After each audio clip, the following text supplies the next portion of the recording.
Well, that didn't last long. Za'Darius Smith's storied Eagles tenure ends in 5 games. Yeah.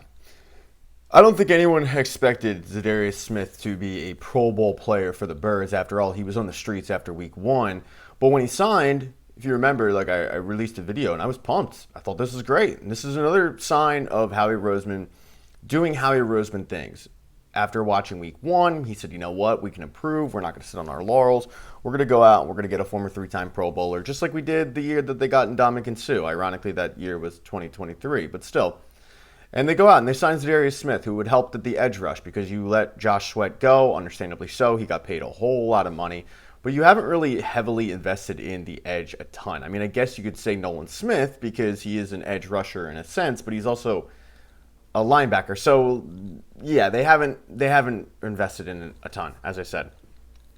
And with Nolan Smith being injured, a lot of these guys just haven't stepped up. You know, the Josh Uches of the world have not really shown themselves. They haven't had a sack from a defensive end in quite some time. And the pressure on the quarterback is really coming from up front. It's coming from the Jalen Carters, the Jordan Davises, the Moro Jomos. It's not really coming from the edge. And when you lose Josh Sweat, but you also lose Brandon Graham. I mean, look, Brandon Graham is what he was at that point. But when you lose those kind of guys, it has an effect. You go out, you get Za'Darius Smith. Okay, fine. He decides, you know what? I don't have it anymore. I don't have the love. I don't have the passion. I'm going to retire. Every report out there, from Diana Rossini to Zach Berman, who I'm hoping to get on, every report says this was not an Eagles-related situation. This was merely a personal choice by Za'Darius Smith. He decided he wanted to walk off in the sunset. Okay, fine. I guess good. Counter to that would be if guys think they're going to win a Super Bowl, they don't retire. They don't. If guys think that they are going to win a championship when they have never won a championship, they don't walk away.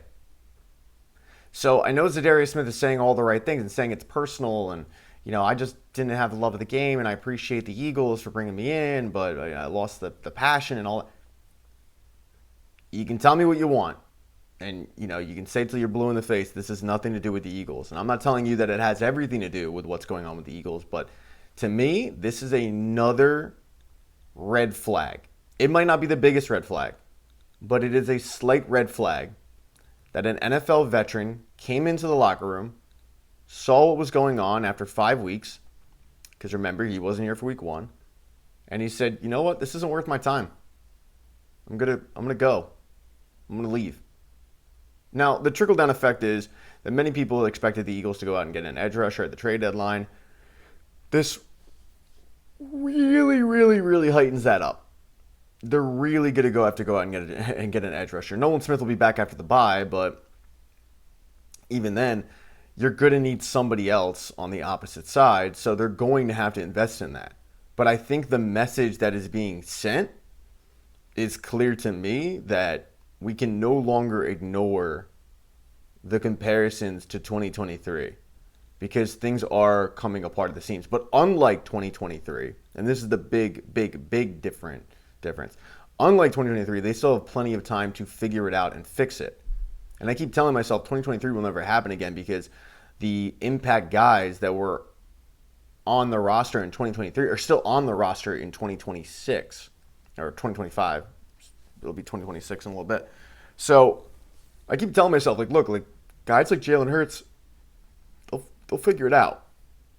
Guys like A.J. Brown, they'll figure it out because they remember the pain of 2023. They don't want to go back to that. Will Nick Sirianni figure it out? I don't know. But that report from Tim McManus after the 2023 season didn't paint the rosiest picture of what happens in the Eagles facility when things start going south. Nick Sirianni doesn't handle it well. Don't worry. Look, as the number one Nick Sirianni hater, I will stop bashing on him. I just had to bring that in. But yeah, I know the reports are saying it's all personal. I'm just here to tell you, if that guy thought he was winning the Super Bowl, he's not retiring. And I think there's plenty of time for them to turn it around. I think there's plenty of time for them to prove Za'Darius Smith and many people out there wrong and to make the fan base feel a lot better about the situation. But you go out, you lose, and okay, fine, you lost one game. It happens. You choked. Then you lose to the Giants the way you did.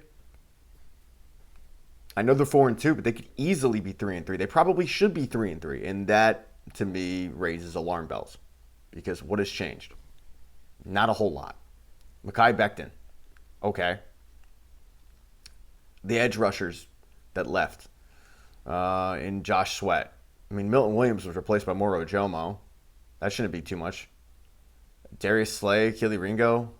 I mean, I think the biggest loss is Mekhi Becton, but did he have that much of an impact on this offense? So it's like, okay, well, what changed? They brought in a young offensive coordinator, and their offense looks a little broken. Yeah. Za'Darius Smith sent us a message today. He sent us a clear message. He said it without saying it. And of course, he's not going to leave and say, oh my God, it has everything to do with the Eagles' dysfunctional locker room and the shit show that's going on. Could you believe it? Of course, he's not going to say that. I mean, could you imagine if he did? Yeah, he's going to say all the right things. That's what you're taught to do. You're taught when you leave a job, don't burn bridges. Don't burn bridges. Maybe I learned that. Maybe I didn't personally. But this is a red flag for me. Subscribe, please. That would be cool. Thumbs up, thumbs down. Let me know if I'm overreacting. Let me know if it's just a personal thing and you have all the faith in the world. But I don't right now. No, I'm not feeling great as an Eagles fan. Hey, go Birds!